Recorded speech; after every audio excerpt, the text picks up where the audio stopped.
Athletic, bold, commanding. We're talking Equinox EV from Chevy. They are presenting sponsor for the show. Knee-jerk reactions to the Open Championship to Scottie Scheffler. We got a lot to talk about with Scottie, especially with the press conference at the beginning of the week, and then ending up with Scottie dominating with, I believe, a 4-stroke victory at the end of it. We get into a lot of the headlines throughout the week, from Rory Mcilroy to Smiley Kaufman to Kiz's comments on the Wyndham Clark situation. It's, like I said, everything knee-jerk, immediate reaction to the Open Championship, brought to you by Chevy. Yeah, the boys are back from the West Coast, from California. We had our Chevys.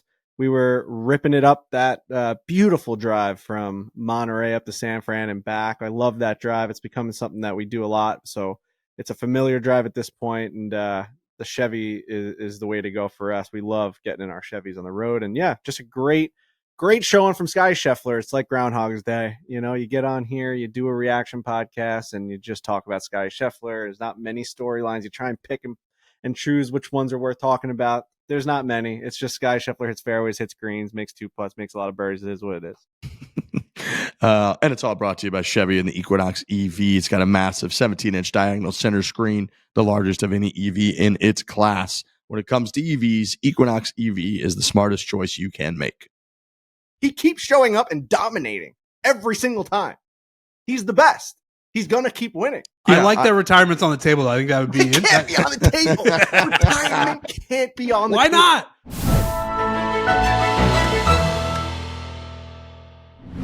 Foreplay, presented by Barstool Sports. This is the 153rd Open Championship recap reaction podcast.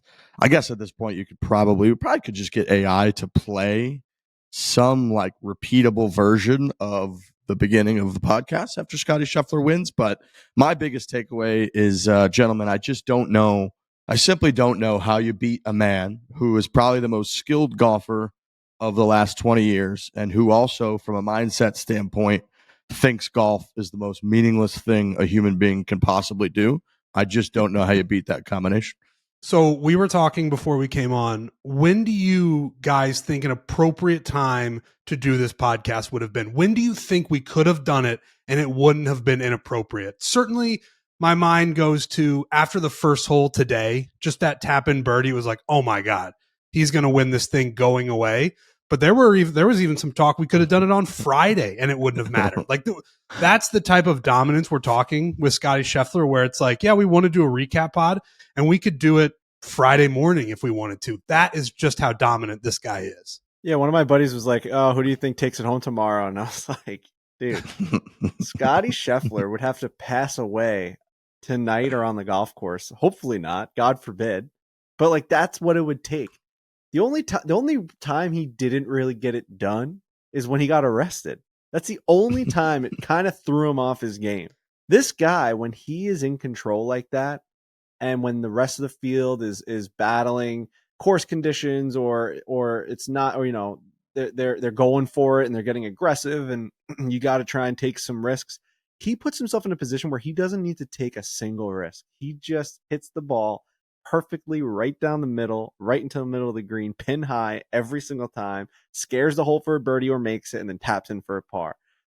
It's methodical. It's so just mundane bullshit golf, and it's unbelievable to watch. I love it. I am obsessed with it. People that are mad about it I can't wrap my head around that. How did you enjoy the Tiger stuff, but you don't love watching Scottie Scheffler dominate? I don't get how you can have one and not the other. There is now this talk about, you know, Scottie is so boring, and oh my gosh, when Tiger was doing it, it was so glorious and majestic and fist pumps and all that. And don't get me wrong, there were parts of Tiger's game, and there were certainly tournaments where that was the case, where, oh my gosh, he's making huge putts and he's going crazy. But I would also argue there were tournaments that were just like this. And there were a lot of them that were just like this, where he did exactly what Frankie said. He was methodical and he just wore people down. And when everybody was going backwards, he was standing pat or maybe making a couple birdies. That was the dominant Tiger. Like, I get that people think about Sports Illustrated covers, and I've got one over my shoulder here, actually, from him when he won the 2019 Masters. Nice. And that was a great moment. But I think if you went back through a lot of the tournaments that Tiger won, it was the same thing that Scottie has been doing, where he just was way better than everybody over the course of 4 days. And like people who are like, oh, this is so boring what Scottie is doing, those people are wrong.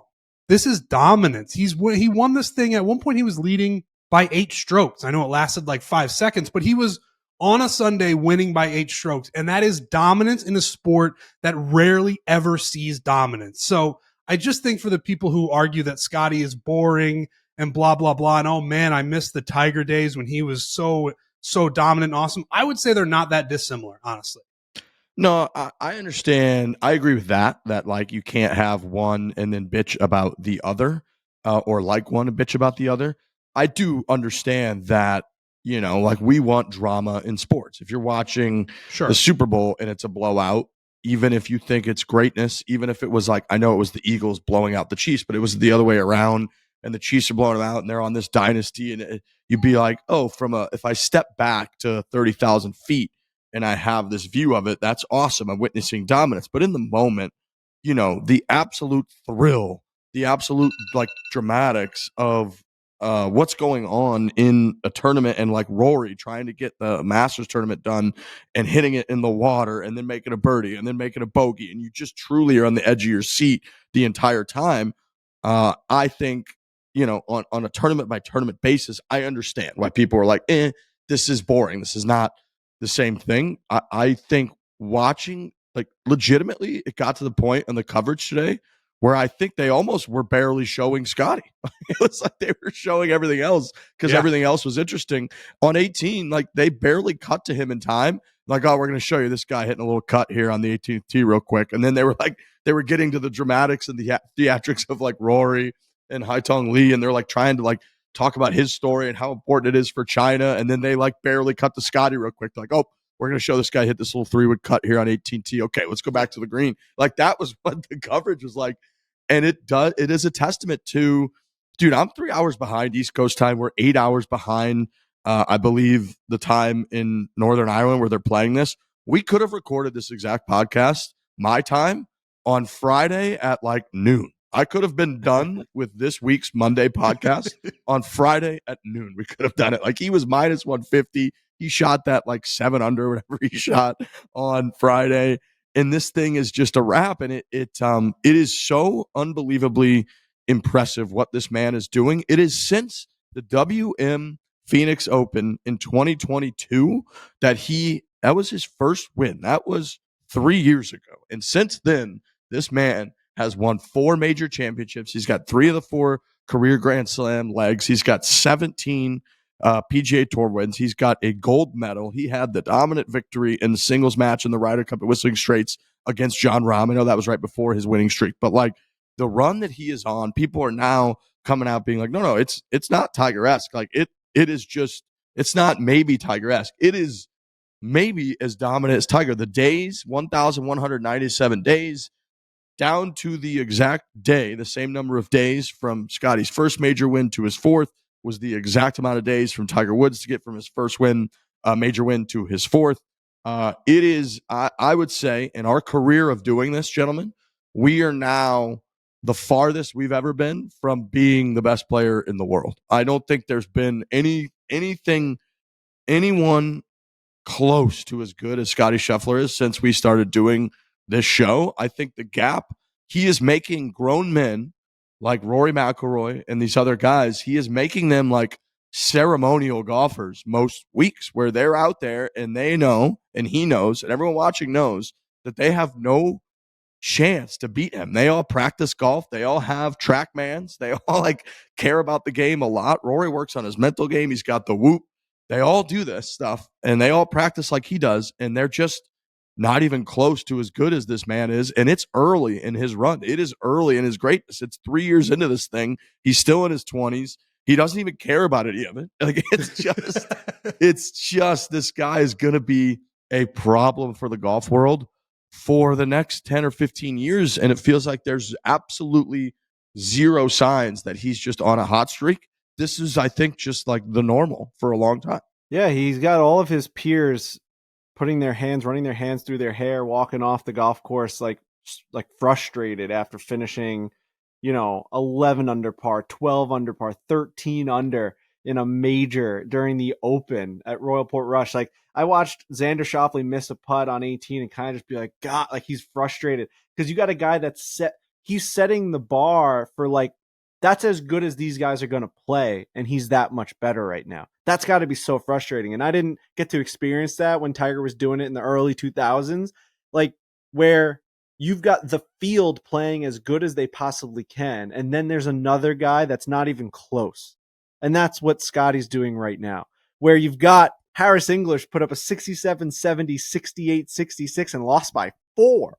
He's walking off that golf course being like, I, as Harris English, can't do any better than that. I wasn't going to shoot 18 under. Well, like, this is as good as I could do. This is his second time finishing second to freaking Scottie Scheffler. He's playing as good as he can possibly play. Like, what are we talking about now? Harris English, like, you got Chris Gotterup would have been like the greatest story in golf this year. The Scottish Open right into the Open and finishes 12 under. He's 5 back. Scottie could have put the ball around with a pool cue, dude, and he still would have won.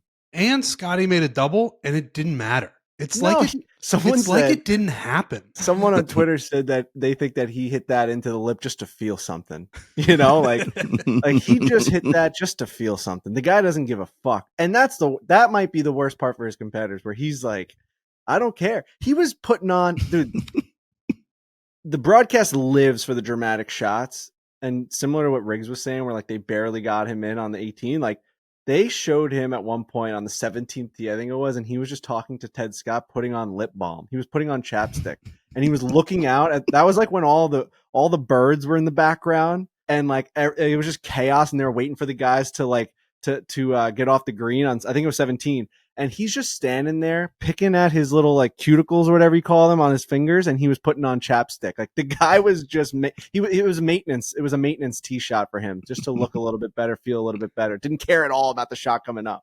He's incredible, man. He doesn't care. He's unflappable. They finished up 25 minutes ago, and by Scottie's own admission, he stopped caring about this 23 minutes ago. Like he's just like, it's over. And I think, I mean, that press conference is so interesting. It was interesting when it happened, and it's certainly even more interesting now.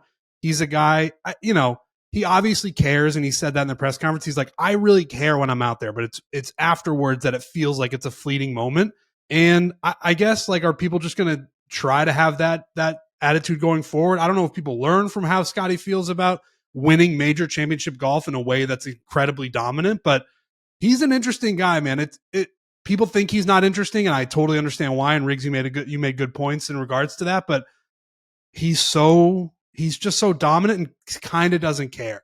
This Justin Ray tweet, Scottie, this is just to show how dominant this guy is. Scottie Scheffler, 111 under par in majors since the beginning of 2020. That's 46 shots better than anyone else in that span. 46 shots better than the guy in second in majors, the biggest stage you can possibly perform in. God, 46. He is not slowing down is, I think, you know, the biggest takeaway for me. I'm laughing right now. We're recording this immediately after Scottie's like doing his speech and all that. I saw Kyle Porter is just tweeting out Scottie had to stop and check his notes about who to thank. And he's like, making major winning notes and keeping him in your back pocket is some pretty baller stuff. Like, at what point do you think Scottie was like, I need to write down notes about what I'm going to say when I win this thing? Was like, that's pretty much in line with when we could have done the podcast. Did he write those on Friday? Did he write those like yesterday?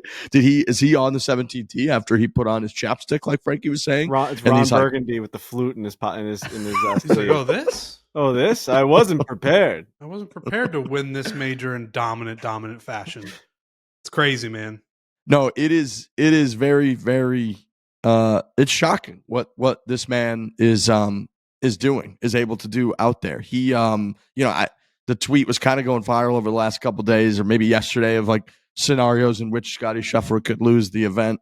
And it was all like Rory shoots him. Like, it was just none of them were even tethered to reality because the guy is so good. I honestly don't think it's like this guy. I'm looking at him. This guy just wants to go home. Like, I don't even know. He just won. He's got a smile on his face, doing the interview, but he might get to a point, Scottie Scheffler, where like I wouldn't be surprised if he just stopped showing up to the Open Championship. He's like, I'm not going overseas. Like, he just doesn't, he like doesn't care, like you said, about about the gratification, doesn't get the gratification from all of this. So it is like, it's such an interesting dynamic watching this man dominate so much a game in which emotions and how much you care, like you can't suppress how much golf affects you. Like we saw it from Sergio Garcia today, where he's like broke his driver on the second tee, which, you know, he's had some moments of freaking out. We had Kiz weigh in on the Wyndham Clark,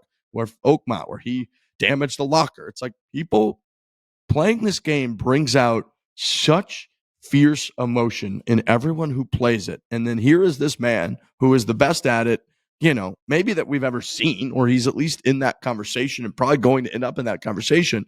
And he's just he seems to care less than anyone else out there cares. And so, I don't know how they stop him. I don't know how they catch him. Rory Mcilroy has had an incredible year. He won at Pebble Beach. He won the Players Championship. He won the Masters tournament to complete the career Grand Slam. He's not even going to be in the conversation of Player of the Year. Scottie Scheffler's got 2 majors. He's obviously going to win the FedEx Cup. I don't think anybody thinks there's any other result. Like it lives to dominate PGA Tour setups. And so, last year it's like we had Xander Schauffele won 2 major championships and he wasn't Player of the Year. You got Rory this year's had an insane year. Not going to win Player of the Year. It's going to be this man right here. So, again, I don't, unless he just decides to stop playing, I don't see it slowing down. He's already got, like I mentioned earlier, the 17 wins. He's got 4 majors. What is he going to get to? Is he going to threaten? He's like, how would he not win double-digit majors at this point? I can't even fathom that he wouldn't. If he's got 4, he's not going to win 6 more. Of course he is. So I don't know where it ends. I don't know how. I don't know if these people need to gang up. I don't know if they need to come up with some new strategy. I don't know if it's like Formula One, where they demand after every year that you have to change the cars or something. Because I don't know how they're going to stop this guy. I really don't. What do the other players think about his quotes of him not caring? I'd love to hear from the competitors that he's going up against, because I think a lot of them would be like, oh, he cares.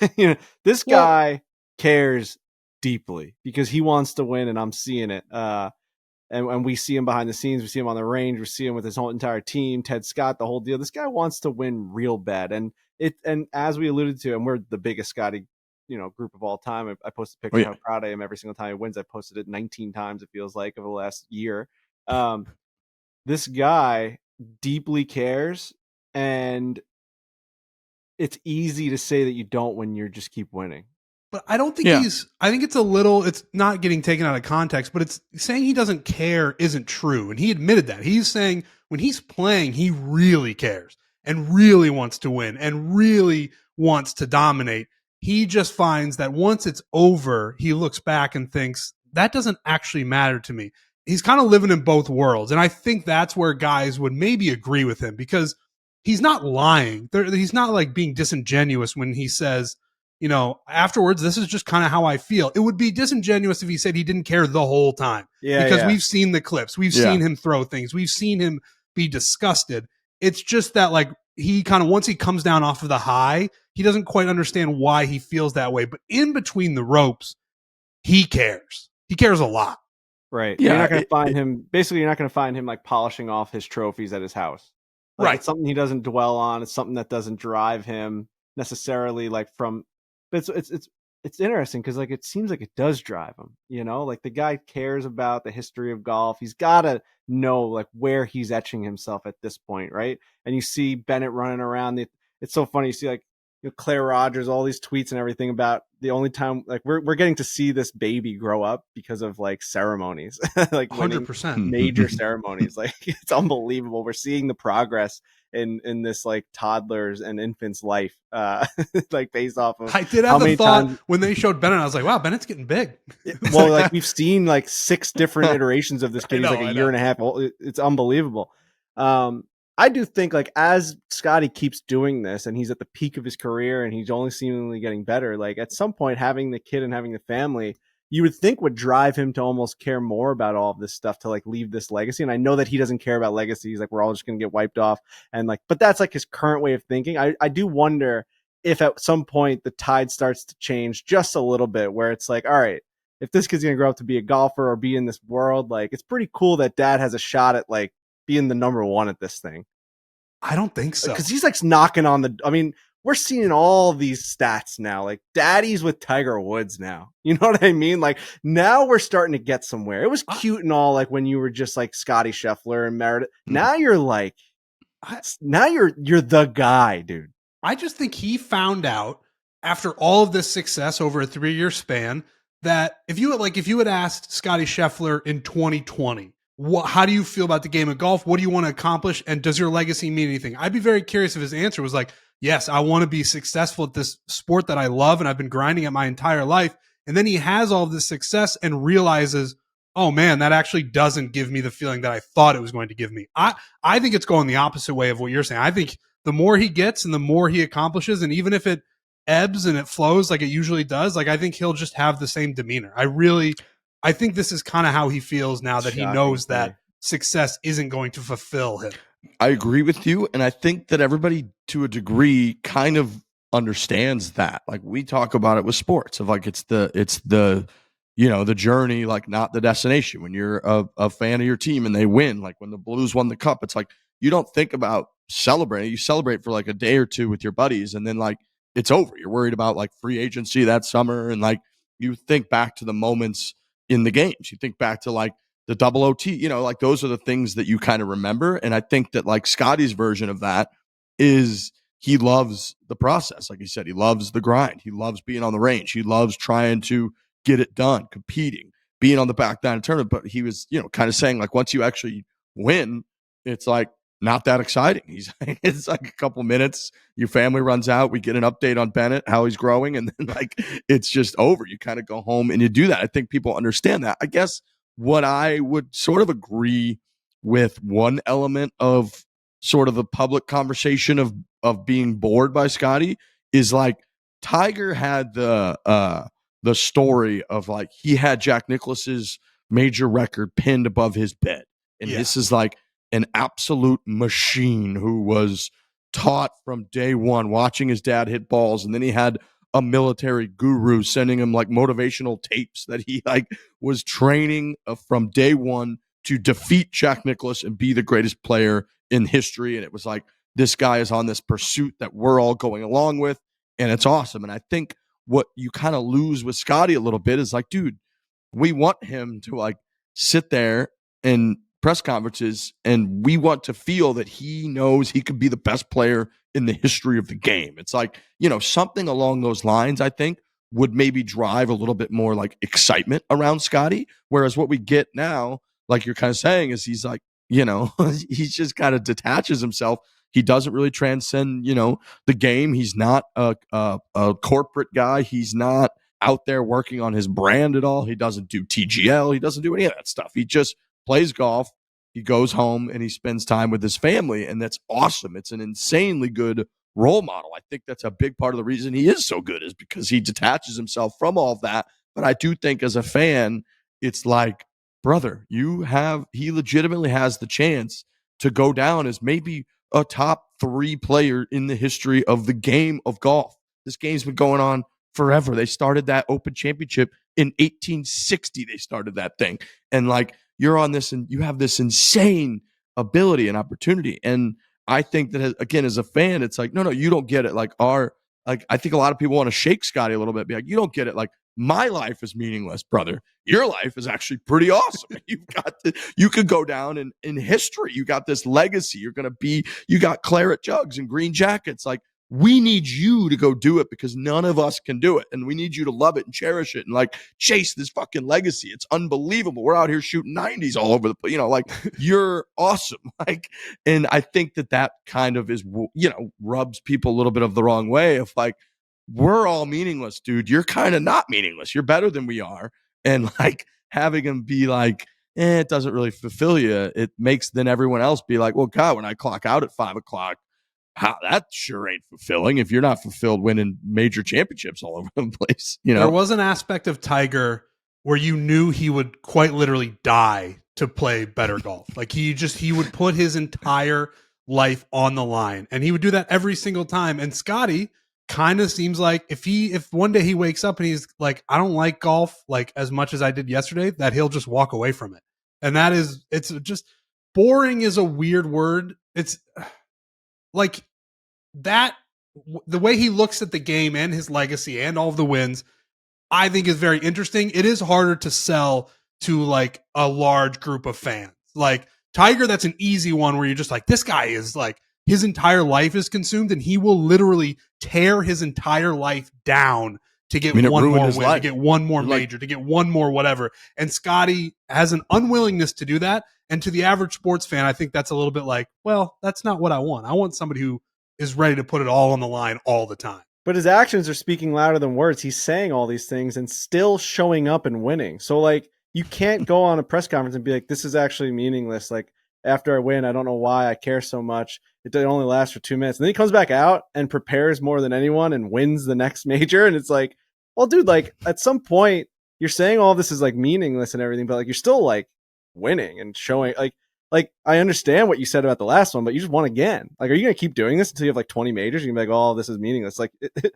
obviously had meaning from 1 to 2 to 3 to 4 to 5 to 6. You're going to keep going and winning. Like you can't just keep saying none of this matters. Like it matters so much that you keep showing up and winning. But like, if I were Scottie, I would continue that mindset if that's what's helping me. He true, might just but you don't see how I I just laid that out. That doesn't come off a little disingenuous of like, all right, well, like at some point, like stop showing up and playing so hard then. I mean, you can't keep saying this after you win.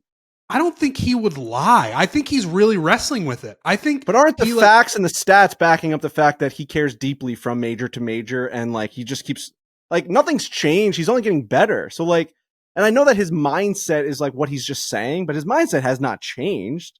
Like winning the Masters didn't change his perception of like preparedness and preparation and winning and the drive to go out and be better than the other players because he went out and did it again. You did it at the PGA, did it at the Open. It's like he's just gonna keep doing this and keep saying like, "Oh, this actually doesn't fulfill me." Like, well, you keep getting fulfilled, brother. Like you keep winning. That's got to be an absolutely like that 2 minutes that he seems to like think is going away really quickly. That's got to be like that 2 minutes is pure ecstasy, you know? Because that's got to be the thing that's partially driving him. He keeps doing it. If he like fell off the face of the earth, we'd be like, God damn, that guy didn't care because he was the freaking best player we'd ever seen. He was dominating. He won the Open by fucking 5 strokes. He did the whole deal.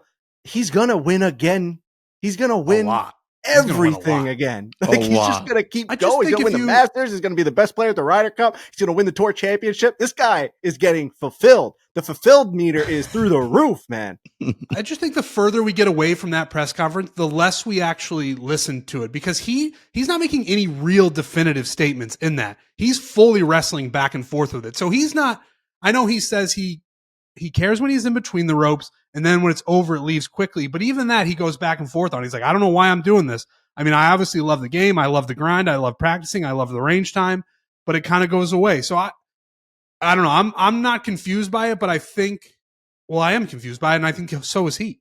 I'm confused by it too. It almost comes off a little bit of like a really rich person telling someone on the street being like, money doesn't buy you happiness. You have to go find happiness within yourself. And the poor person's like, I would take $1 million though right now. You know what I mean? Like I get what you're saying. It's a beautiful, like why are you then going to work and making more money then? Like give it all to me then. You know what I mean? It's like it comes off as just like if you don't care about it, I'll take it. But dude. The part that I like about it is I think he's being truthful. I think so too. It doesn't add up when he keeps winning, I guess. Like it's just more, it's not a slap in the face, but it's like it's stunning how dominant he continues to be while saying none of it like drives him. I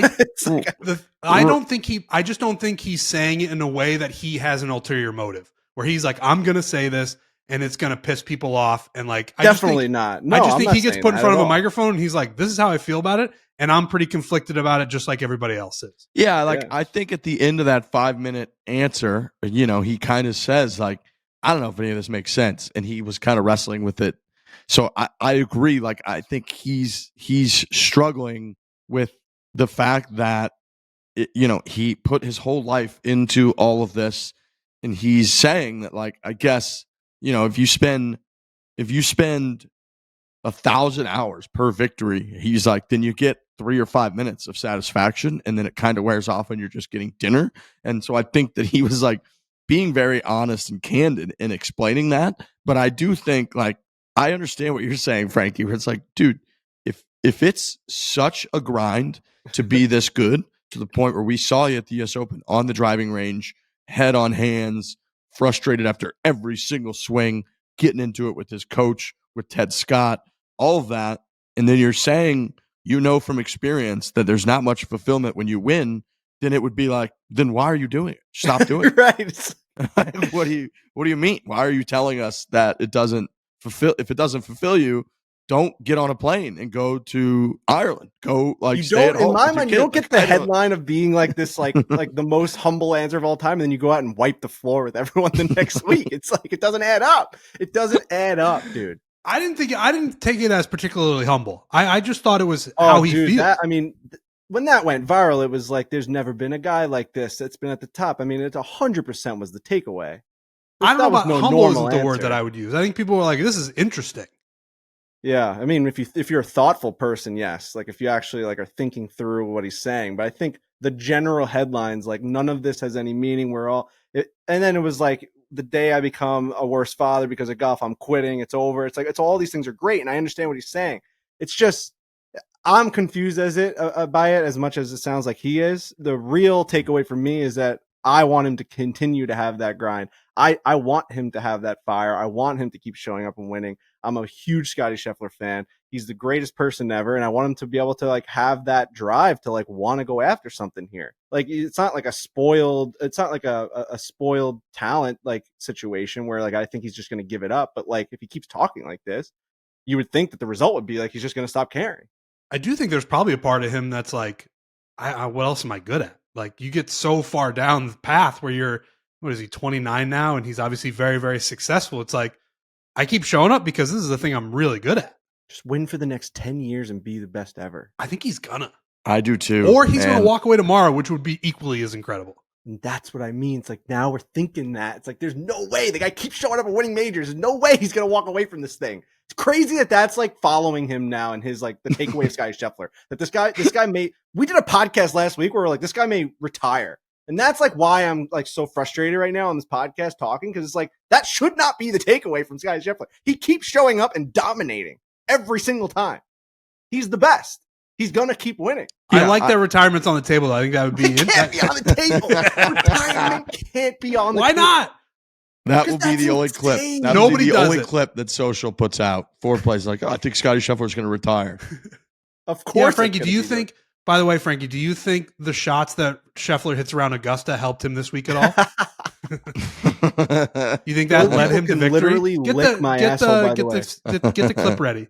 Hold on. Speaking of that, Kyle Timms sent me a message the other day that he was reading a book, which is stunning that he can read. Kyle Timms said that there was this clip, right? This page, and it literally says what we outlined on the podcast, where Rick said that Alistair McKenzie really wanted to pull from old Scottish links architecture and do the best that he could to put that in Augusta. Obviously, it's built on a hill and all these things, and it's in Georgia, and it's completely different terrain. But some of the shots he wanted to have similar. And in this book, it kind of outlines it. And the book is called The Playing Lesson by Michael Bamberger. It came out this summer. It's pretty good. It's kind of rambling in parts. That's Kyle Timms' little spark notes of it. But that comment that I made where I was would a guy like Scottie Scheffler, I was basically alluding to, and I actually said that in the clip, hitting certain shots around Augusta, would that help him? Those types of artistry shots, the hands, the whole deal. Does that help you hit those shots in links golf, in Ireland, in Northern Ireland, in Scotland? And everyone was like, do you hear the words coming out of your mouth, boy? You fucking loser. Your daddy's always been a loser. Your restaurant, everything just getting real mean. And they're wrong. I was right. So I'm taking a victory lap on that. I think you should. I saw that Kyle Timms. I think he maybe put it on his Instagram story, and that is exactly what we were alluding to. But yeah, the clip didn't do us any favors. That's I think it. What did it say? Did it literally say, is Augusta National similar to links golf or something like that? It's the worst clip of all time from our guys I don't know if it was B. Jones or if it was Rob White, whatever. They do a great job, but sometimes you just miss. Listen, In this book, it says Jack Nicklaus likes to say that Jones had the old course in mind when he conceived Augusta National. Most people can't see that connection all these years later. To Nicklaus, it's obvious. Why don't we throw a little asterisk in there and say, and also Frankie Borelli. Listen, man, we're a well-liked group on Twitter. I'm sure we'll be fine.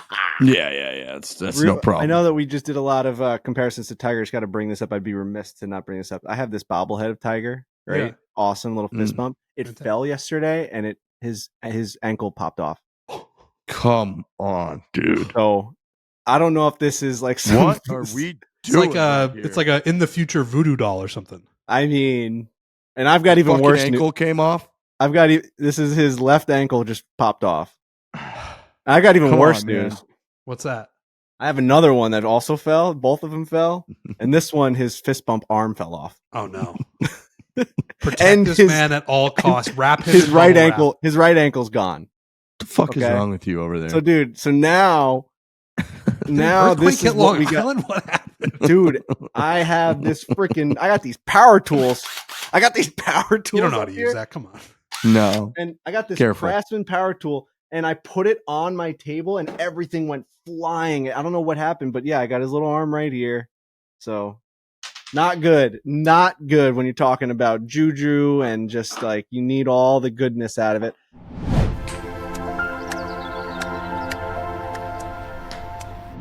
There is nothing like getting to a baseball game, especially last minute. Luckily for me, I always use Game Time, the official ticketing partner of Barstool Sports. Game Time makes getting tickets faster and easier. Prices on the app actually go down the closer it gets to showtime. We love going to games, to concerts, to shows, to all kinds of good stuff, gentlemen, and Game Time is the way that we do it. Yeah, there's no better feeling. I actually talked to a buddy who was down in Atlanta, a big Yankee fan, saw the Yankees there in Atlanta playing the Braves, was at the game last night. He actually went on Game Time because he wanted to only go to one game. He was down there for work, ended up getting the second pair of tickets on Game Time. It was a last-minute decision. Got to see the Yankees make a huge comeback. You know, they hit a home run in the 8th. They tied the game. Then they hit a grand slam in the 9th. You're in opposing territory, and you're watching this awesome come from behind win, all because of Game Time. Got the tickets super cheap. What a night out. What a Saturday night in Atlanta watching a ball game. Come on, we got concerts now. Everything's going on. You go on that app right now in the dead heat of summer, and you're going to find something to do this week, this weekend. I'm telling you right now, go on the app, the GT Picks. It gets away all the fluff, all the crazy stuff. It just gives you the best ticket for the best price right there. Take the guesswork out of buying tickets with Game Time. You just download the Game Time app, create an account, use the code FORE, F-O-R-E, for $20 off your first purchase. Terms apply. Again, create an account, redeem code FORE for $20 off. Download the Game Time app today. What time is it? Game Time. This episode is brought to you by Brex, B-R-E-X. Every company is looking to get more from their dollars these days. Meet Brex. It is the modern finance platform that helps companies do just that with a corporate card, banking, expenses, and travel all in one place. Brex ensures that the best companies, from the fastest growing AI startups to global enterprises, can spend smarter and move faster. That includes us. It's earned the trust of 30,000 companies, including us here at Barstool Sports. We are a proud Brex user, gentlemen. Yeah, we just came from off the road. We were out west, and I'm already done with my expenses from that trip. Bam. I was done with them on the plane. I did them on the plane ride back from San Francisco back to the East Coast, and within 45 minutes of being on that plane, I was already done with all my expenses. Brex is so simple and so easy. If you are someone who is in a position to implement a expense system at your company, Brex is the only place you have to look. It is number one. It is seamless. You take a picture, it autofills. Every employee at your company will thank you because Brex is so good. So definitely use Brex. We use it all the time. It is so easy. Yeah, incredibly efficient. We're loving it way, way, way more than what we've used in the past. So big Brex users here. You can learn more at brex.com/grow. That is BREX.com/grow.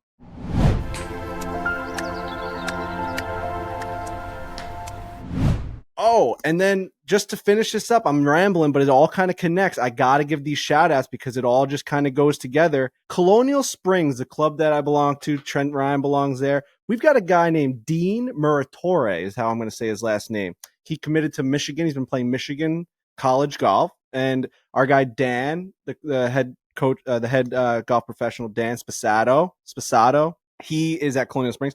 He has been working with this kid Dean forever. I think since he was like 13 years old. You see him there. He's working at the club. He's also working on his game. He's putting with all these different people, his dad and everyone, right? And Dan.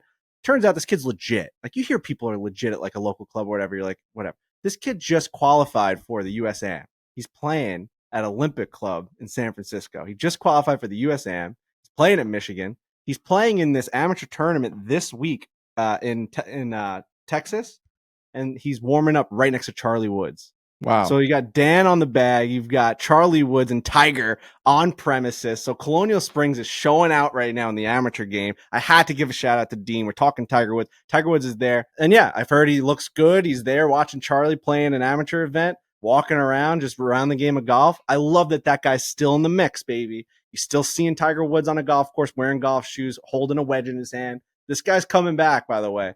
I don't know if I just did anything with these bobbleheads, but he's coming back. As long as he's still got that right arm. Shout out to You might want to you might want to repair those. You know who else qualified for the US Amateur, by the way? Who? 12-year-old Pete. No way. Really?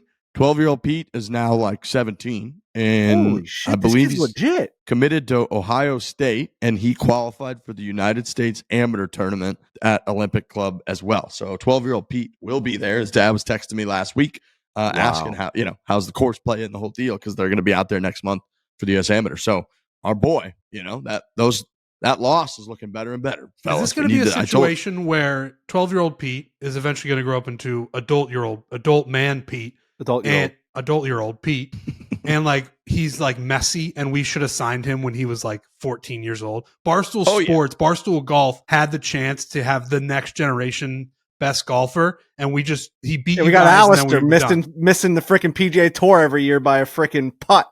I mean, come on, dude. Come on, Alistair. It was always 12-year-old Pete. That might have been our guy. Yeah, like the signs couldn't have been more obvious. He was beating us when he was 12. He gave me 5 strokes. I was like 25 years old. He was 11. It's crazy. Phenomenal player. He was, I also want to say, Pete, in U.S. Open sectional qualifying, he played with I think he played with, who's Lurch's boy there, who he asked what he does for a living? Justin Thomas's guy? Oh, wow. Blanking. Hold on, let's just sit with Bud Cauley. Oh, Buddy Cauley, yeah. I believe he played with like Bud Cauley and another like accomplished tour, pro in the U.S. Open sectionals, like 12-year-old Pete. So he is like an absolute stud when it comes to golf. But yeah, qualified for the U.S. Amateur. I think he had a shot like 4 under 68 or something in his second round of U.S. Amateur qualifying to qualify. So yeah, I was talking with his dad. It's like, if he wins the U.S. Amateur, he'll just be playing in the Masters tournament. I mean, it's funny because he said that they asked you how the golf course was, and Dean messaged me and was like, yeah, if there's any like tips from like Olympic. And I'm like, yeah, listen, the video hasn't come out yet. It's coming out next week, but we're not the guys to be asking about that golf course, dude. Like, I was legitimately trying to give him like tips, and at the end of it I said, by the way, I shot a blank, and he's like, oh, okay, thanks, dude. Like, was like, I'm gonna delete that and act like I didn't read it, because I think at one point I was like, dude, you just gotta hit it in the right spots. He's like, thanks, man. Dean will not be in a single place that I was on that golf course. I can't help him at all. So if you're into the USAM, and if you're not, you should be, keep an eye out for our guys Dean and Pete, who will be competing. We're going to say they're going to be competing on behalf of Foreplay. That's what they're a team Foreplay. Okay. They're team Barstool Golf. That has no contractual obligations to it. We have not signed these guys in any shape, way, or form.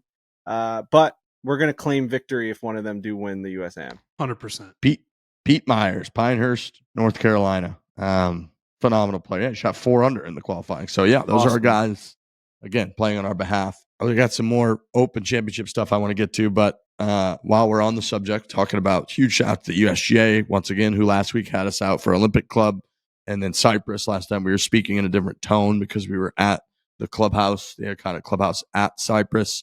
I just want to say that is now my firm, anytime I'm ever asked, number 1 golf course ranking in the world for me is Cypress. I wrestle with that a lot.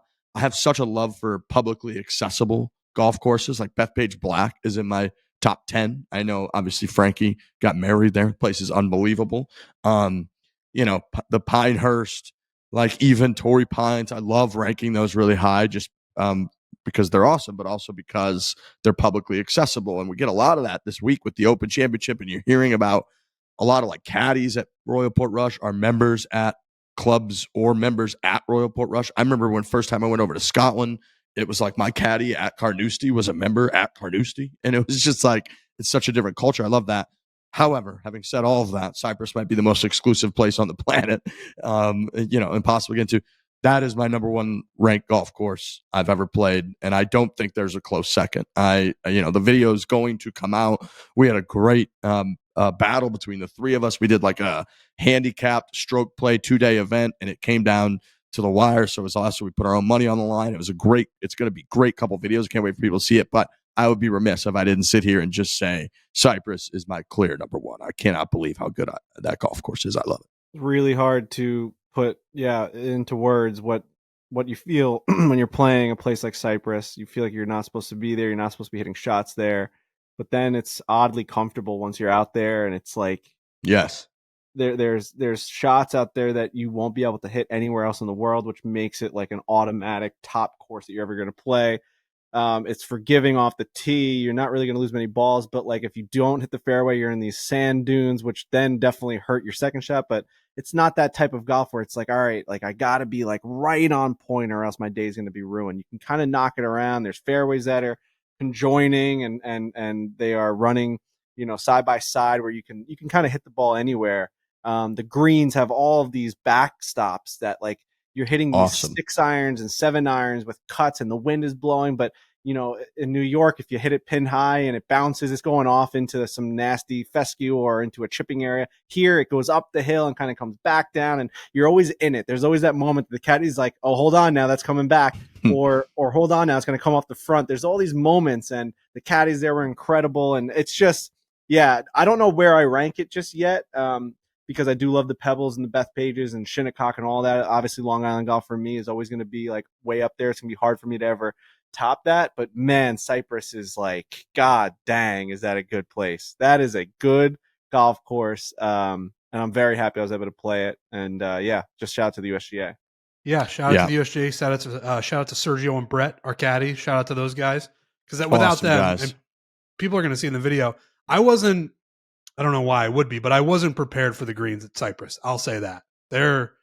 At one point during one of the first couple holes, I just had my back to the hole and I was putting, and I was like, "Oh, this is gonna be hard."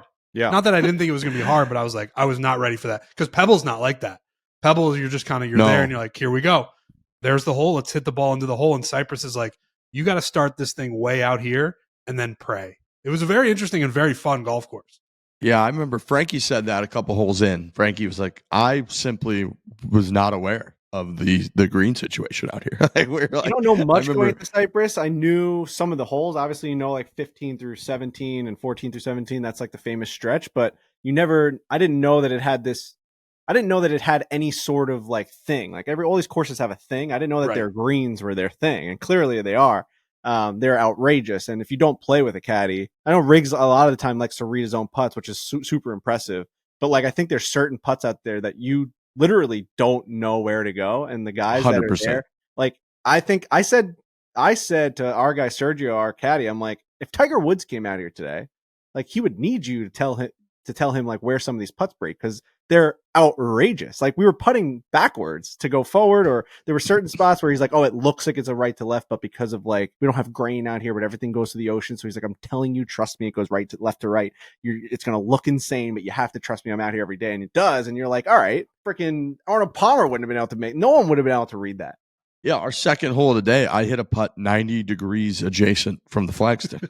Yeah. Legitimately. And it was 100% the right move. He's like, no, you need to hit I was like, I got 30 feet straight down the hill. I'm aiming right at the pin. He's like, no, you're actually hitting a 6-foot putt way over there to the left. Yeah. And it was like accurate. So yeah, I can't wait for people to watch that. It was good holes, bad holes. It was just all smiles out there. Our caddies were so good. We had such a nice day. Everybody was just thrilled to be there. I got this very cool, water bottle very now cool.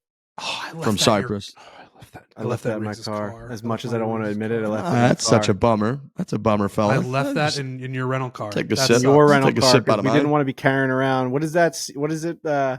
Would you say, Trent? You made a reference to that when we were out there. Where you're just like carrying around a water bottle. Oh, it's he's not not looked upon favorably now, but there's an old Kanye West tweet where he talks about a water bottle where you fall asleep on a plane and they just put a water bottle in front of you and then you wake up and you're like, nah, I gotta take care of this water Just bottle. have this water bottle. I got it. That's kind of, they handed us a water, like a huge water bottle thermos thing, and you're like now walking It is around huge. Cypress with it, and I'm like, I don't know what to do with this. I was putting it down in places in the pro shop.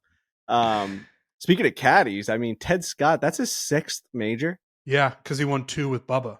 I mean, when does where is he ranking on all-time caddies? Great question. Caddies with majors is interesting. What's that list even look like? So it's got to be. I don't know if I know Jack had his son on the bag when he won the Masters in '86, but I want to see. It's got to be like Jack's longtime caddy, and then Stevie Williams. I mean, Right. Steve Williams was on the bag for 13, or no, I guess Fluff was on the bag for the first one. So Steve Williams is probably on the bag for 12 major championships, 13 major 13, championships. I Stevie think. Williams for 14 major championships. Tiger Woods, Adam Scott. 13. Adam Scott 1. Oh, that's right. That's right. Jim Bones 14. McKay 5. McKay. That's McKay. What did I say? Kakoa the other day? Yeah. We're all over it. We're all over it. I honestly don't even know how to say this. That's why I just call him Bones. McKay. McKay. Joe LaCava 4. Freddie Couples, Tiger Woods, and others. Is that wrong? What's That that? can't be right. ChatGPT got that wrong, right? Freddie Couple. Joe LaCava doesn't have 4 majors, does he? Was he on for DJ? Oh, I don't think so, dude. No? I'm trying to think. So Willie Peterson would be Jack Nicklaus's Masters, 63, 65, 66, 72, 75. They have 5 of them. Wait, so who was number 1? Stevie Williams, Yeah. 14. Hard to beat. Then Bones. And it says Joe LaCava with 4. Is ChatGPT wrong? Do I have to fight with Are you ChatGPT now? I went away from Grok. Oh, that was Grok that you got into it with before. Now I pay for ChatGPT. If that's wrong too, like who do you trust then? I'm looking now. LaCava's worked for Davis Love III, Justin Leonard, Dustin Johnson before joining with Woods. Okay, one of the most recognized caddies in the game. I bet he does have 4. Wow. Put one on the board for ChatGPT. 4 majors? I don't know exactly what the other 2 are. I don't think Probably not the most easily accessible data either. it's not. Caddy data. It's not. You know what I mean? Trying to LaCava look has in. 20 PGA Tour victories in his career as a caddy, 12 with Couples, 11 with Woods, and 5 with Dustin Johnson. He also has 2 major victories, 1 with Couples and 1 with Tiger. That's what Google says. So ChatGPT wrong. Is wrong. Hell yeah. You have a pretty good record against AI. That's pretty insane, dude. I'm gonna say now to ChatGPT, you're wrong on Joe LaCava. Are All right. Let's see what they say. they counting like wrong on senior Joe. majors maybe? Did he win like a senior major too? We'll Not find that out. You're right. I'm not on chat. Oh, you're right. My earlier count on Joe LaCava was way off. Wow. How do you keep winning against AI? Nobody wins against AI. Let's clarify. My 92 with Fred Couples, 2019 with Tiger Woods. That brings him to a total of 2 major championships, not 4, as I mistakenly said. Let me know if you'd like a revised list. I want to know how you got that wrong, is what I'm going to say. AI knows a lot and does a lot. Major championships is a real blind spot for AI. In Agreed. golf. Yeah. They can't figure Yeah. it out. Just doesn't seem to have it when it comes to figuring out number of major championships. You're 2-0, I would say. You got a nice track record against the old artificial intelligence, Frankie. Look at him smirking. I said, are you embarrassed? Honestly, I don't get embarrassed like a person does, but I do care about being accurate, especially with a topic like this where the facts matter to fans like you. Sounds And I like an appreciate embarrassed you person called is what me that out. sounds like. Because it helps correct the record. If I ever give you something off again, don't hesitate to say so. I'll always dig deeper and own my mistakes. Wow. Frankie's Um, so happy. That made Frankie's whole day. God. Yeah, Ted Scott, man. Ted Scott could go down here as one of the winningest caddies in history. I mean, he's already up there. 6 majors is a lot, and it's impressive doing it with multiple people. You know what I mean? Like that is impressive to be able to do a couple of Masters victories with Bubba and then start going on this run with Scottie. So shout out to Ted Scott, super nice guy. You know, they share obviously that bond with the Lord, and it seems to be working, whatever the hell they're doing over there. So shout out to Ted Scott. That guy, by the way, I mean, he's got to be, is he like the second highest earner in golf right now? He's got to be way up there. Got to be way up there. Way up there. You like know. How much did Scottie win today? Probably $4 million. I think so. So, $400K.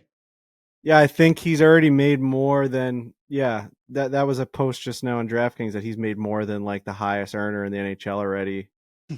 Or so they were comparing it. Yeah, he's made like 17 million or something in a couple of events. It's crazy. Scottie has? Yeah. Yeah. So yeah, Ted Scott's got to be up there. Other things real quick from the Open, just Portrush. If we're talking about Rota, the Open Rota and venues. I thought Portrush was awesome. I think it has a lot of really cool holes. I think that opening stretch where guys can really get going. Rory yesterday being like 3 under through 4 and really getting everybody going. The 5th hole, that like drivable par 4, that was like 390, but straight downwind a lot of it. So people were taking a rip at it. Really, really good. It's got a lot more from a hole by hole standpoint. It's got a lot more kind of character than a lot of the typical links golf are just pretty flat. Obviously, that's the nature of a links golf course. They're like flat, oceanside. Portrush has a ton of undulation, elevation change, the greens, the whole deal. Northern Ireland, I've never been to Ireland. I know Frankie, you went, said it's awesome. Everybody that I kind of talk to when it comes to golf, travel and whatnot, say that Ireland is like the most fun place that you can go. I love Scotland. I'm always going to go back to Scotland. But just in terms of like the fun factor, from what I've heard, the bars, the pubs, the singing, the Guinness, the whole thing over in Ireland is just off the charts. And you got a little bit of a taste of that just with kind of the chatter about the local pubs and the Portrush and the town and all that. So having all that be included, it's only the 3rd time since 1951, I think, that the Open has been back to Northern Ireland. They obviously brought it back in 2019. Huge success. So I think we're going to see Royal Portrush every 6 or 7 years or so, which is awesome. So yeah, just in terms of the venue, I thought it was great. I think Royal Portrush continues to be a big victory for the Open Championship. Yeah, it was easy to view. It was easy to watch. Sometimes I struggle with the Open. You don't really see like the beauty on camera or like through a TV broadcast. And I thought this really looked like a beautiful Open Championship. The weather obviously helped. It was blue skies, and you had guys that, Smiley was like, no matter I think it was on Friday or Saturday where he was like, no matter where you looked and you took a photo, every photo looked like the best photo you'd ever taken. Like everything was beautiful. That's awesome. Portrush. So I mean, it definitely showed out. They got great weather, and yeah, just sometimes like that barren wasteland, like dark. I mean, like burnt out look. We love it as viewers because of what it does to scores, but it's not as sexy to kind of watch it. And just the way that the fescue and the high grass, kind of like everything funneled in, reminded me a lot like, what's that course? What's the course in Jersey that Francis belongs to? Bayonne. Bayonne. Like it reminded me of like a Bayonne type, where everything's just hilly, all leading to that nice, beautiful fairway. This group needs to go to Ireland. We've been talking about that. Let's go to Ireland, dude. I don't know. I'm just going to put that out there, and then hopefully it somehow figures out and someone just books my flight. But we got to go to Ireland because, it looks beautiful. Obviously, the weather is hit or miss, but that's kind of what's great about it. So I thought Portrush showed really well. Oh yeah, dude. Royal County Down, Portrush. We got to get over to this place, We got to get over there and do some golf and do some videos. That's one of my big takeaways, as well as Northern Ireland, just a real blank spot for this show when it comes to golf. We got to get over there and play. I agree with you, Frankie. I think a lot of times it can come off pretty mundane. You got to be a pretty hardcore golf sicko to like enjoy a lot of the visuals at most courses that they go to for the Open Rota, just because it is that like, it's that gray, weather that's can be a little bit depressing feeling that comes through on the broadcast a lot of the time. Flattish courses that the interesting part are like pot bunkers. It gets a little bit mundane, whatever. I thought, again, this one just looked spectacular. They showcased even that. Somebody sent me the clip of a new like inn or big hotel that they've got like right there on site that looked just fabulous to go to and enjoy a trip. So big win, I thought, for Northern Ireland and that whole just kind of the scene. I imagine they see a big boost in golf travel tourism, the whole thing, and they're hopefully going to see it from us because I thought it showed really, really nicely.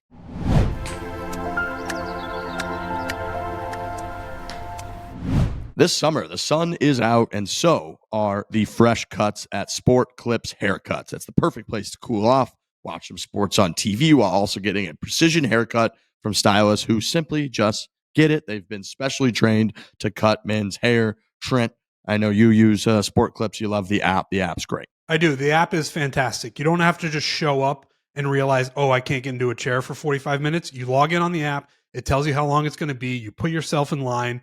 25 minutes. All right, I got a little bit of time. You get there right when your time is. They put you in a chair.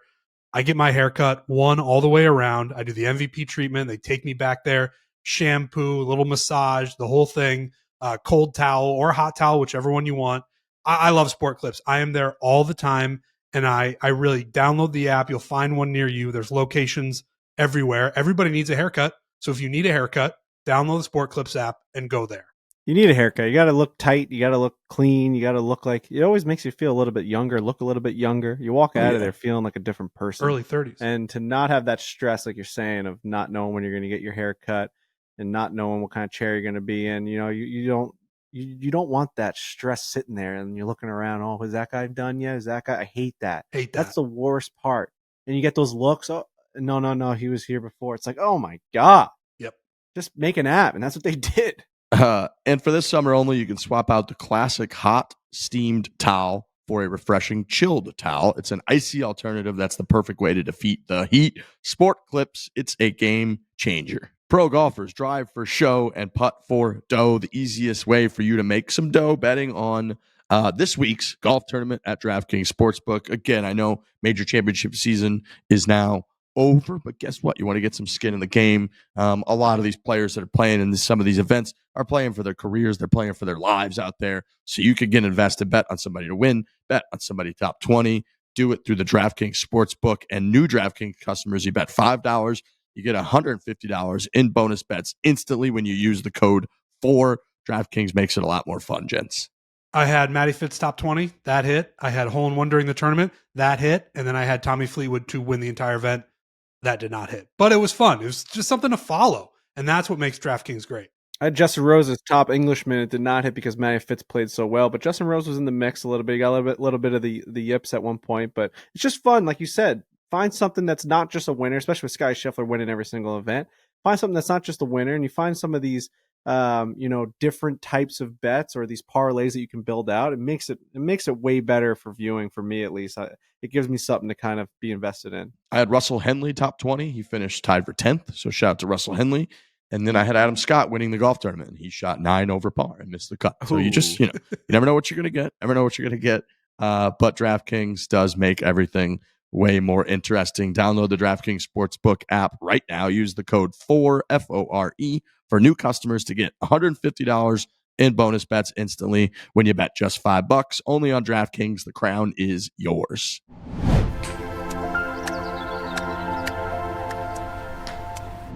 What a hell of a week from Bryson. What did he shoot, 78 or 79 in the first round? Mm-hmm. Everybody's kind of like, dunking on him a little bit, laughing at Bryson of like, oh, you can't handle the creative stuff when you got to, weather.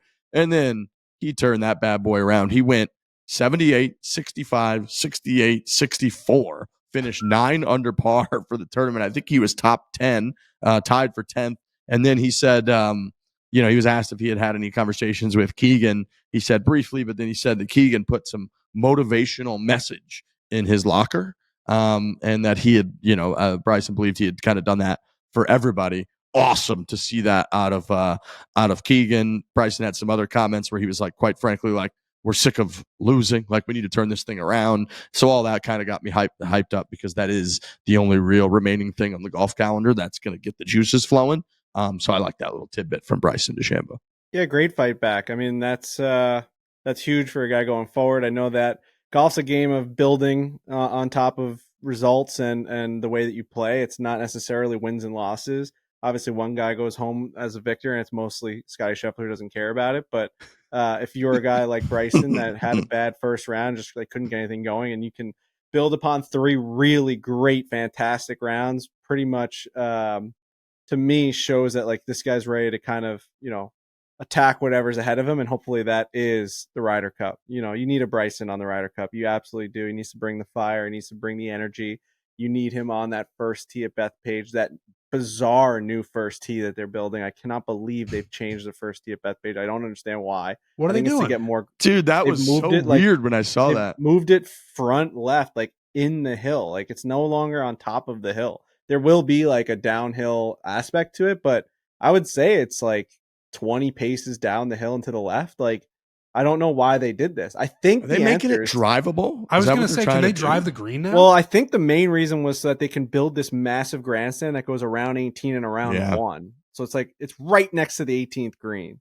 So like, right, you could literally hit it onto the tee box with like an errant shot on 18 fairway.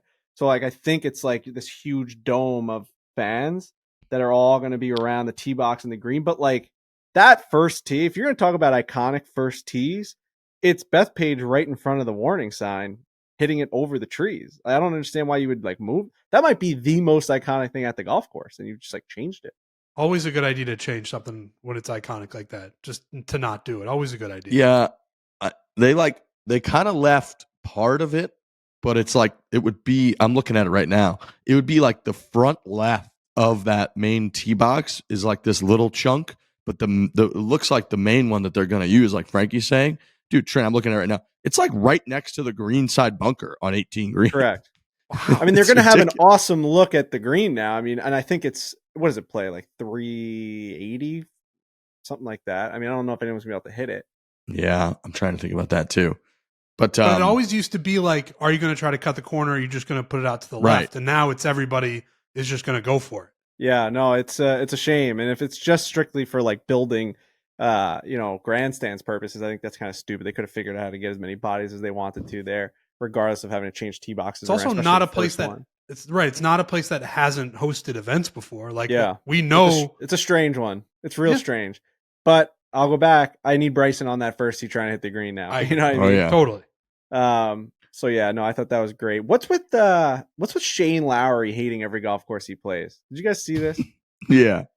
I mean, yeah. Of all places, Portrush, like he literally said, "Fuck this place." He's now said that at 3 courses this year. I think Brendan, you might be able to find that. Type in on Twitter like Shane Lowry. Just maybe Shane Lowry on Twitter. Where were they just that he really hated? Dude, he said it at Augusta.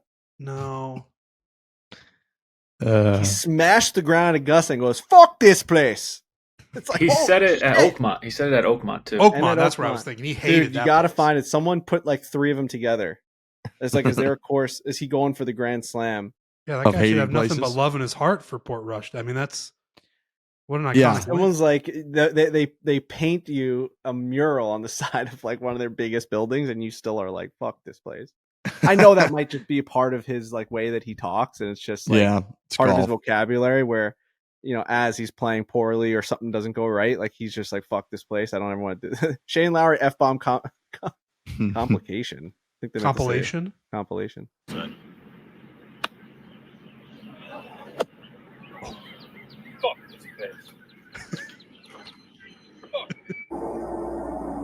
This is Oakmont. Okay. Okay. And here's at Portrush. No, don't go left as well. Fuck off. Fuck this place. You are right. That is just part of his vocabulary when he's playing golf.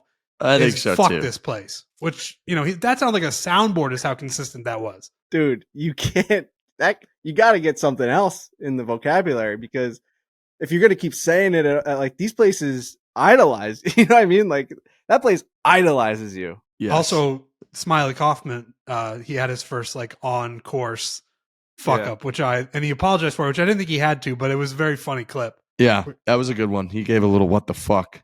Yeah, something happened with his microphone, or you could almost see him like fussling around, finagling something that was on his hip or one of the little dials, and he's like, "Oh fuck," just like dropping a fuck.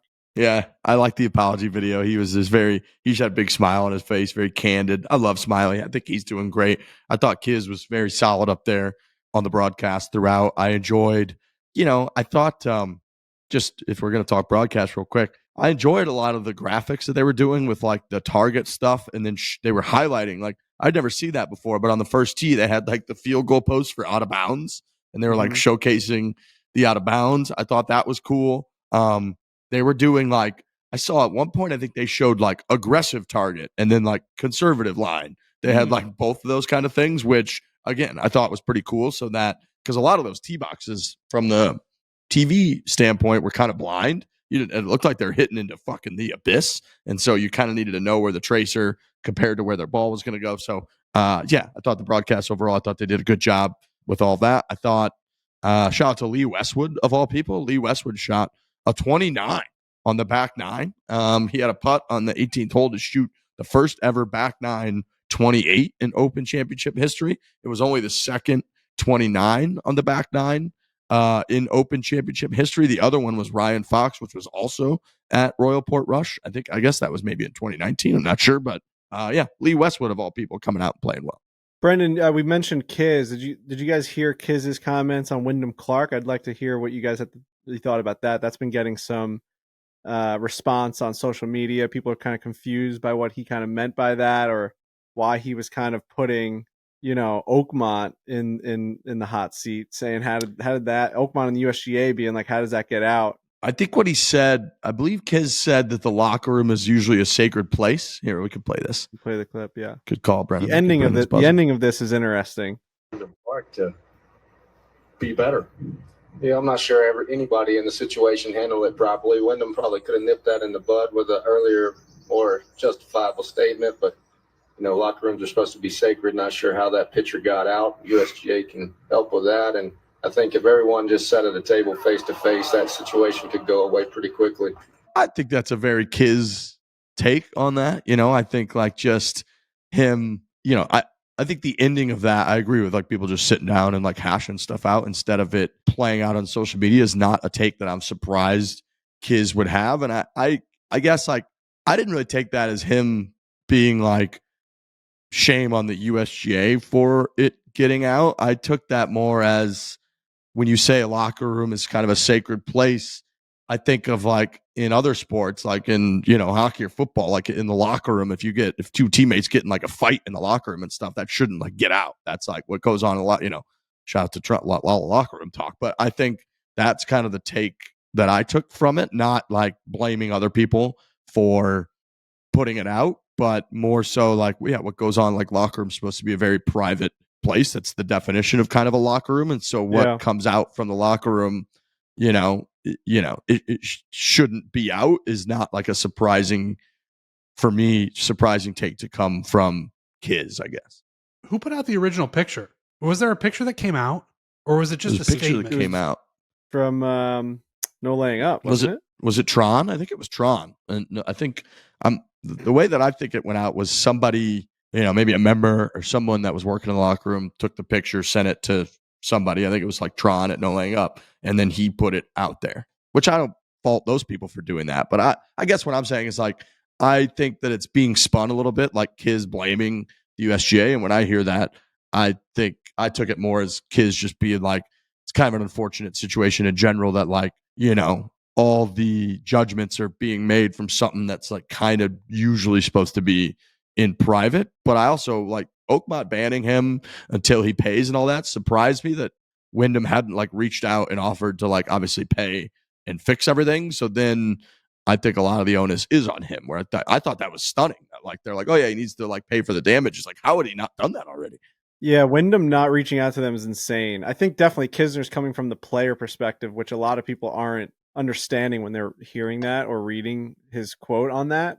it's coming from a guy that's in the locker room that's seen a million things that's gone on in the locker room. And he's like, when he says like that's on the USGA for letting that get out or alluding to that, like he's basically saying like I've seen things every week. Like why is this the one that's making headlines? Like that's not fair to the one player. Like someone fucked up. Without saying that was like Graham McDowell's point too. Remember Graham McDowell's like, 100%. I've seen some shit. And and like at that point when he's saying it's a sacred place, like if that's getting out, why is everything else not getting out? You know what I mean? Like as players, we know the things that we see and we hear. That's kind of what Kiz is saying. We all it's a unwritten rule that like nothing from this room gets out into the media because like we all are part of this blood pact of there's been crazy shit that's been going on in there. There has to have been, right? Like guys, motherfucker, and other guys firing caddies, saying these different. I mean, there's so much stuff that goes on. Imagine everything was transcribed or taken a photo. Now, Wyndham obviously was in the wrong here. So when you hear him say that it's a sacred place, and then like for him not to take he's like locker rooms are a sacred place, and you think he's about to say to damage the locker rooms insane, but he said that's on the USGA for even letting anyone know that anything happened in there. Now I think that's what it surprised people. It's coming from the player perspective. It might not be the most sexy one for you to listen to and be like, oh, I want him to get mad at Wyndham, but you're never going to get Kiz on that side of that. The more that comes out about it, it seems like Wyndham didn't handle the post freak out part of it very well. Correct. Like that's where I think again, this is all speculation because I have no idea what actually happened and what happened after. But if he's handling it like I went crazy and then he just left and didn't like offer to pay for it or even apologize to the right people, that is where you can expose yourself where people are going to come after you and be like, yeah, this guy was a fucking asshole, broke everything and left. And then even afterwards didn't follow up and wasn't like, let me pay for that. I'm so sorry. That's where you get into trouble. People being like, yeah, I'm definitely going to expose this guy because he didn't do it the right way. Oakmont putting out their statement shows that he hasn't done a single thing. Right. I agree with that. That seems like where the biggest fumble was on the whole thing was like, oh, even if you wait until after the photo came out and that's what inspires you, which it shouldn't have been. It should have been way quicker than that. You should have wanted to just like do the right thing. But even if after the picture came out, like I'm stunned that he or his team wouldn't reach out to Oakmont, be like, hey, here's $5,000, like fix a locker and give the rest to the staff in the locker room. Thank you so much for all the help. Sign a bunch of shit and like send all of it in. And then I think it would be totally cleared up. Like, oh yeah, the guy had a fit of rage, broke a couple things, took care of all the people there afterwards and apologized. All good. The fact that hasn't occurred is like nuts. Like, that's a pretty easy thing to have done. It's funny as they're talking about him in the locker room, like in that clip, he kind of like grabs his club in a baseball swing state. He's about to fucking toss it. He grabs his face real hard and squeezes it. He's a fiery guy. You want to talk about a fiery guy? It's Wyndham Clark, and he's admitted that. I mean, there was a whole Full Swing episode about him seeing a sports psychologist. He's in TGL, right? Yeah. So watch out. He gets pissed in there, man. It's some expense. You talk locker rooms expensive. Starts tossing clubs in there, man.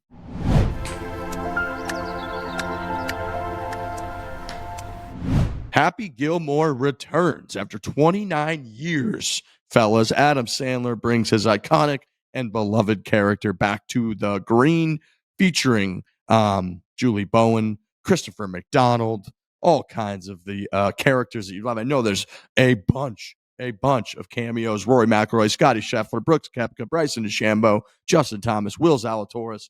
It is Happy Gilmore 2. You go to your happy place on July 25th with Happy Gilmore 2. It is only on Netflix. If we're not fired up about this, then what are we doing here? You know?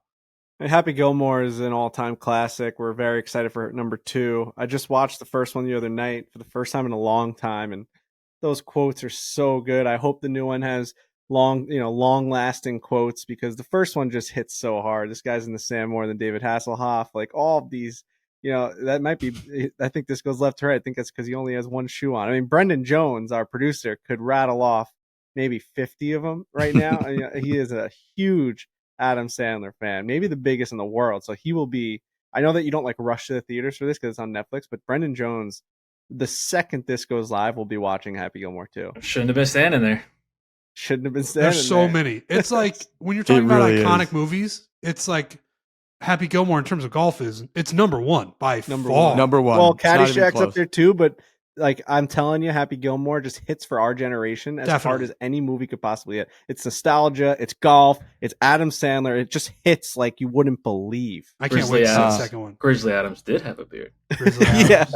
Yeah. I'll go all day. Well, now your fingers are gonna hurt. Now your back's gonna hurt because you just got landscaping duty. You're in my house, Go to Grandma. your happy place, July 25th, with Happy Gilmore 2 only on Netflix.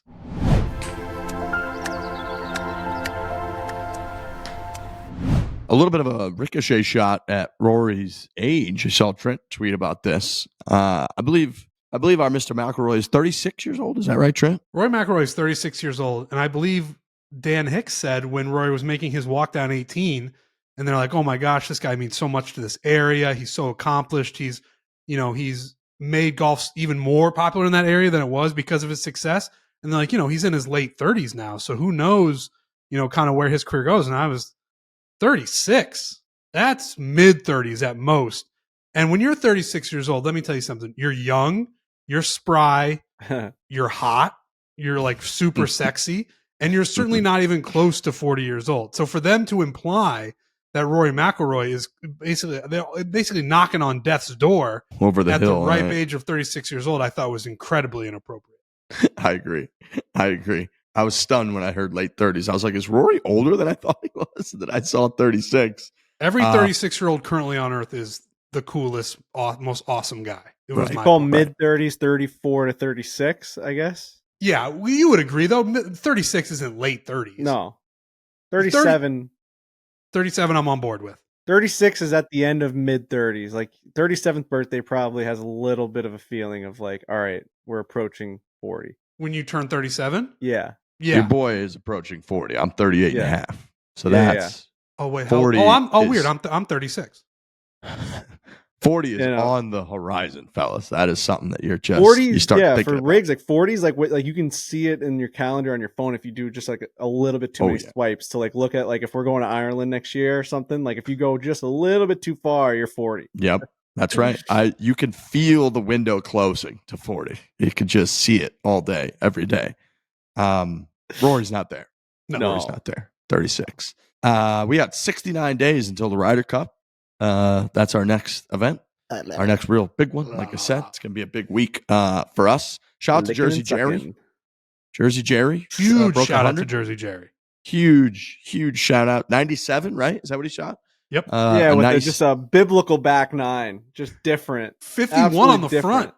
Huh? 51 on the front. 51 on the front. Just went be able to sicko come mode. in with, under 100, and he didn't have any of us out there. Just goes to show that we probably were hurting him just by talking to him too much. I mean, the guy likes to hit little check down drivers and 3-woods, and he does things I've never really seen before. So you got to let Jerry be Jerry. Shout out to him. It's just great to see, that series is able to get people to watch it, where it doesn't have to just be Trent. It can be anyone on the team that like puts a goal out and then tries to achieve it. Just sets a goal, tells the whole world, this is what I'm trying to do. I've never done it. Ball in hole on camera. I'm going to show you every single shot.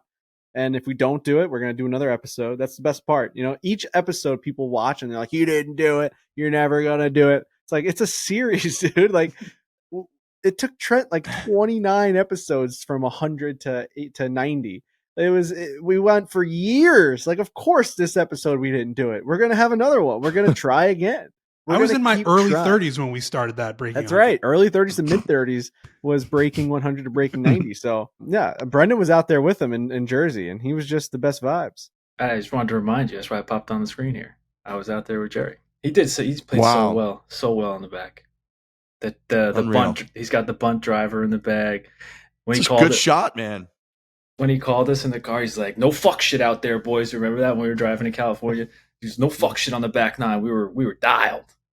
The best. He's the best. So we'll see. I mean, now, history would say that he has to go to 90, which is obviously hard to break 90. I think he's doing 95. He's doing 95. Okay. That's what he said when he called me on the phone. When we were out there, we were on like 17, which was that part 3, and he looked at me and he goes, "I feel like I'm obviously going to do it." I'm like, "Yeah, just keep playing your game." And then he looked at me and goes, "How long did it take Trent to do 90? And I was like, "I think you should start at 95. Yeah. Well, I mean, I was like, Yeah. solid 2 years. I go solid 2 years, and he's like, yeah, that's Yeah. Not only a solid 2 years, but there's some darkness in those 2 years. That's Oh yeah. when you make a jump like that. I was like, I took like 6 months off at one point because I was like, I gotta like just get myself back to like planet Earth, and then I think 95 is the right number for Jerry. I mean, 85's Yeah. been tough, right? Like we've been trying Definitely. 85. 85's been a real grind because you really can't make many mistakes. I know 85 to shoot an 84, it sounds like it's still like a relatively higher number, but when you're out there trying to accomplish it, you really can't make too many mistakes. A triple bogey sets you back light years. And I've had good cracks at it. Like I've shot 88, 87, maybe even like another 88 somewhere in there. So and I was playing really well. And I was like, Yeah. oh my gosh, like I got to shave off still 4 strokes somewhere. It's Yeah. definitely not easy. Hard. No, 84 is a good number, man. Shoot Oh. 8. You go play an entire golf course and 84 shots. I'm sorry. That's like golf's From a impossible. guy that- There's yeah. so much trouble. Especially if you're starting freaking shooting 144 at Bethpage, wherever the hell you shot. Right. 144. Speaking Um, of grinding, I had to give a little shout out to my boy Big Rob. We're getting ready for our rip and sip buddies trip to Forest Dunes in a couple of weeks. We're all going up to Forest Dunes. We got 16 people, and Big Rob sent me a message. He's like, "This is such a Big Rob story," because he's always getting himself into stuff. His teeth are falling out in his ham sandwich, the whole deal. He went to Turkey, got his hair transplant, the whole deal. So he's like, he goes, my big buddy Mike, is a great golfer. I asked him, Mike, will you come look at my swing? So he goes, Mike comes out in the heat of the summer to some driving range in Nashville, and he's watching me smack balls all around, trying to give me a lesson. I'm sweating all over his car. He drives me back. I get in the back of the car. I grab my 3 clubs that I brought with me, and I run into my apartment complex. It's kind of one of those rotating doors. He walks in. He has all the clubs in his hand. This guy's like 6'6", by the way. He's just a mess. He walks in, and one of the clubs gets stuck in the door and breaks. And now Mike's looking at him like, what the hell? The 7-iron snaps in half.